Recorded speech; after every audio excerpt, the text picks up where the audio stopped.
Adik ajeng nyambut HP-ne Ibu. Nggih, Sekedap napa suwi? tetap. Mangke nek disuwun Ibu, Hmm? mangke nek disuwun Ibu diparengke ta mboten? Nggih, Diparengke nggih. Aja mantuk ra. Sing sanjang piye lek sanjang? Mangke diparengke Ibu nggih. nggih, Pak. Janji, Janji. janji Ibu. Salim.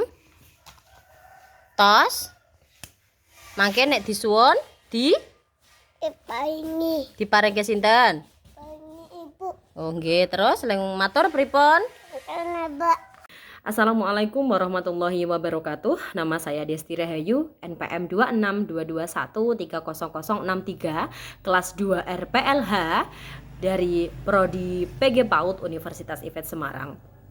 Video ini saya buat untuk memenuhi ujian akhir semester di mata kuliah Strategi Pengembangan Moral Agama untuk anak usia dini yang diampu oleh Ibu Marini. Jadi kita sudah sama-sama menyaksikan video tadi. Dari video tadi saya mengambil metode pengembangan, strategi pengembangannya dengan metode bercakap-cakap. Kenapa saya ambil dengan metode bercakap-cakap? Karena metode bercakap-cakap atau tanya jawab adalah metode yang paling sering dilakukan oleh orang tua bersama anaknya. Apapun itu pasti orang tua melakukan tanya jawab, melakukan komunikasi dengan anak. Jadi saya mengambil metode bercakap-cakap karena hal tersebut adalah hal yang paling sering kami lakukan. Kemudian poin tujuan. Tujuannya apa ya dari video tadi?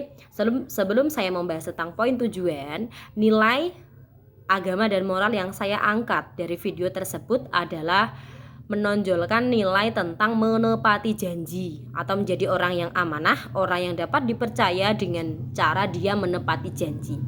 Tujuannya apa? Tujuannya adalah untuk melatih anak bertanggung jawab atas apa yang dia ucapkan.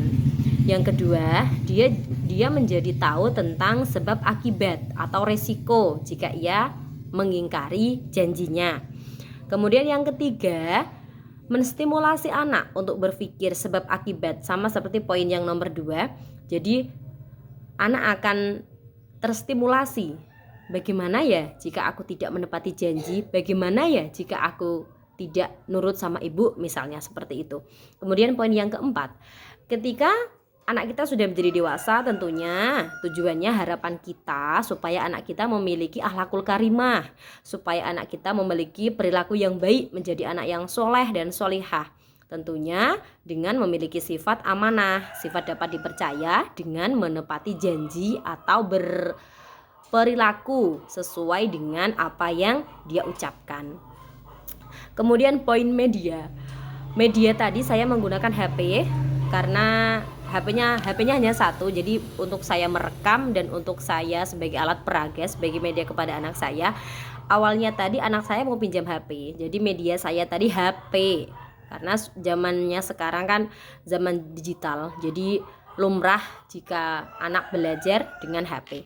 Kemudian langkah-langkahnya, tadi tujuan sudah saya sebutkan tujuannya, medianya tadi sudah menggunakan HP. Kemudian langkah-langkah yang saya terapkan dalam metode tersebut, yang pertama adalah tadi anak saya pinjam HP. Yang pertama, anak bilang mau pinjam HP. Nah, ketika anak kita bilang mau pinjam HP, apa yang harus kita lakukan? Jangan langsung berikan HP kepada anak. Jangan langsung ini dek nyoh seperti ini seperti itu. Jangan. Sikap kita menjadi orang tua ketika anak kita meminjam HP, apalagi zaman sekarang, zaman digital, zaman yang semuanya serba mudah namun juga serba memprihatinkan. Jadi kita tanya dulu sama anak kita, ibu aku mau pinjam HP, HP-nya buat apa dek? Gitu. HP-nya mau dibuat apa? Rangsang dia untuk berpikir kebutuhannya, mau telepon kakek atau mau telepon ayah misalnya, atau mau nonton video, atau mau lihat apa misalnya seperti itu. Kita tanya dulu, untuk apa? HP-nya untuk apa? Seperti itu. Kemudian setelah anak bilang misalnya mau nonton YouTube ibu, mau nonton Tayo, mau nonton Upin Ipin misalnya seperti itu. Kemudian setelah itu kita buat aturan main dengan anak. Jadi kita buat kesepakatan kepada anak. Contohnya seperti ini. berapa menit ya nanti main HP-nya. Buat apa? Buat nonton video loh ya. Atau mungkin buat nonton video ini ya, YouTube ya, Tayo ya. Nggak boleh nonton selain video-video kartun, misalnya seperti itu.